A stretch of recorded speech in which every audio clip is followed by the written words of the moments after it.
Hello my dear friend, आपको मेरा प्रणाम। दोस्तों, Prajapati health tips YouTube channel में आपका स्वागत है। दोस्तों, आज आपको गेहूं के चोकर के औषधि गुण के बारे में बताने जा रहा हूं। इस संसार में कोई प्राकृतिक मौत नहीं होती है। प्राकृतिक कारणों से होने वाली जो मौतें कही जाती हैं वे सब शरीर में अम्ल की अधिकता से होती है। शरीर में अम्ल की अधिकता उपयुक्त नहीं है, यह घातक है। क्षार प्रधान भोजन स्वास्थ्य कारक और रोग निवारक होता है, जबकि अम्ल प्रधान भोजन रोगों को जन्म देने वाला अर्थात मृत्यु कारक होता है। अंगूर, खजूर, संतरा, नाशपाती, सेब आदि लगभग सभी फल और गाजर, मूली, लौकी, पालक, चौलाई, प्याज आदि साग सब्जियां क्षार कारक भोजन में गिने जाते हैं। तो रोटी, दालें, चावल, मिठाई, चाय, कॉफ़ी, मांस आदि अम्ल कारक भोजन में गिने जाते हैं। भोजन में क्षारों की प्रधानता के लिए भोजन का 80% भाग फल तरकारियां होनी चाहिए और 20% दाल, रोटी, चावल आदि होनी चाहिए।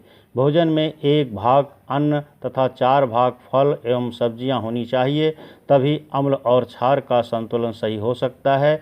इनका यह संतुलन बिगड़ना ही रोगों का न्योता देना है।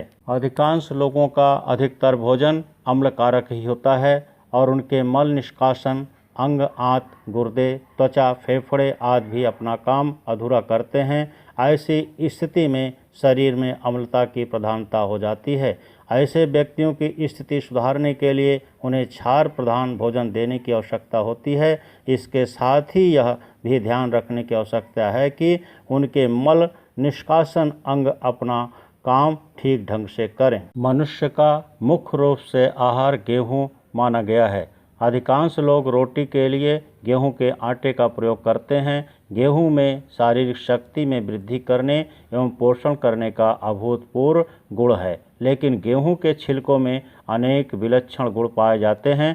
प्रायः गेहूं पिसवाने के बाद जब रोटी बनाई जाती है तब आटे को छानकर उसके चोकर को, जो कि गेहूं का छिलका ही होता है, को अलग निकाल दिया जाता है। बाद में इसे या तो गाय भैंस को खिला दिया जाता है अथवा फेंक दिया जाता है। वास्तविकता यह है कि गेहूं के इस चोकर में अभूतपूर्व औषधि गुण पाए जाते हैं। इसलिए गेहूं के चोकर को फेंकने के बजाय इसे खाने के रूप में प्रयोग किया जाए। चोकर में प्रोटीन, वसा, कार्बोहाइड्रेट, कैलोरीज, रेशा, calcium, sodium, oxalic acid, potassium, तांबा, sulphur, chlorine, zinc, thiamine, vitamin A, riboflavin, nicotinic acid, pyridoxine, folic acid, pantothenic acid एवं विटामिन के पाया जाता है। गेहूं के आटे को बिना छाने सीधे ही रोटी बनाने के काम में लाया जाना चाहिए। इससे चोकर का पूर्ण लाभ व्यक्ति को प्राप्त हो सकता है। गेहूं का चोकर कब्ज दूर करने में अद्वितीय प्राकृतिक औषधि है। गेहूं के चोकर का सेवन करने से कब्ज दूर होने के साथ साथ और भी कई लाभ प्राप्त होते हैं। यह मल को सूखने नहीं देता है। इससे मल पतला नहीं अपितु मुलायम तथा बंधा हुआ आता है। आंतों में मरोड़ पैदा नहीं होता है। मल बिना जोर लगाए आसानी से निकल जाता है।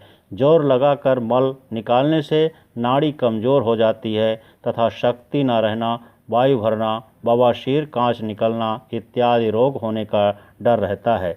यह देखने में खुरदरा है, परंतु चबाते समय मुंह की लार से मुलायम हो जाता है। चूँकि यह मुंह की लार को काफ़ी मात्रा में समेट लेता है, अतः भोजन के पचने में सहायक है। गेहूं का चोकर हर दृश्य से अच्छा है। भोजन में से गुणकारी चोकर को निकालकर हम शरीर के साथ अन्याय करते हैं। चोकर निकाले हुए आटे की रोटियां स्वास्थ्य के लिए हानिकारक है, वह सुपाच्य नहीं है। चोकर से शरीर पवित्र रहता है। यह पेट के अंदर का मल झाड़ बुहार कर पेट को साफ कर देता है। पेट साफ रहने से कोई बीमारी नहीं होती। भोजन में चोकर को प्रधानता दें। इसको आटे में मिलाइए। सब्जी, दूध, दही, सलाद, शहद में मिलाकर खाएं। गुड़ में मिलाकर लड्डू बनाइए। इस प्रकार भोजन का आनंद लें। आंतों की सुरक्षा करता है तथा अमाशय के घाव को ठीक करता है, क्षय रोग भी दूर करता है, हृदय रोग से बचाता है तथा कोलेस्ट्रॉल से रक्षा करता है। चोकर सहित रोटी खाने वाले व्यक्तियों को एपेंडिसाइटिस नहीं होती है, आंतों की बीमारी नहीं होती है, पाइल्स, फैस्चुला, बड़ी आंत एवं मलाशय का कैंसर नहीं होता है। मोटापा को कम करने के लिए चोकर निरापाद औषधि है, क्योंकि भोजन में कमी करने की आवश्यकता नहीं पड़ती है। रोगी को आसानी से मोटापे से मुक्ति मिल जाती है। गेहूं का चोकर का बिस्कुट, चोकर आलू की रोटी, हलवा बनाकर आनंद के साथ खाया जा सकता है। चोकरदार बूंदी का रायता स्वाद के साथ सेवन कर सकते हैं। चोकर को गाजर के हलवे में भी स्थान दें, यह मिस्सी रोटी को और भी स्वादिष्ट बनाता है। यह डायबिटीज़ के रोगी को भी फायदेमंद है। इडली, डोसा, कचौड़ी बनाते समय चोकर को न भूलें। सरसों के साग के साथ इसकी रोटी बहुत ही स्वादिष्ट लगती है। छोटी मील का सफाई से बना चोकर मोटा एवं अच्छा होता है। चोकर साफ सुथरा, मोटा, स्वादिष्ट, ताज़े आटे से निकाला हुआ एवं जर्म से मुक्त होना चाहिए। चोकर खाने वाले का दिल दिमाग स्वस्थ रहता है, क्योंकि चोकर से पेट साफ हो जाता है। याद रखें, कब्ज ही अधिकतर रोगों की जड़ है। यह क्षारधर्मी होने के कारण रक्त में रोगों से लड़ने की ताकत बढ़ाता है। सभी प्रकार के अन्य रेशों में गेहूं के चोकर को आदर्श स्थान मिला है, अर्थात गेहूं का चोकर आदर्श रेशा है। आपको स्वस्थ रहना है तो चोकर सहित रोटी जरूर खाना चाहिए। गेहूं के चोकर का दलिया बनाकर सेवन करने से पर्याप्त लाभदायक है। गेहूं के चोकर सहित बनी हुई पंजीरी खाना भी स्वास्थ्यवर्धक होने के साथ साथ यह अत्यंत स्वादिष्ट भी लगती है।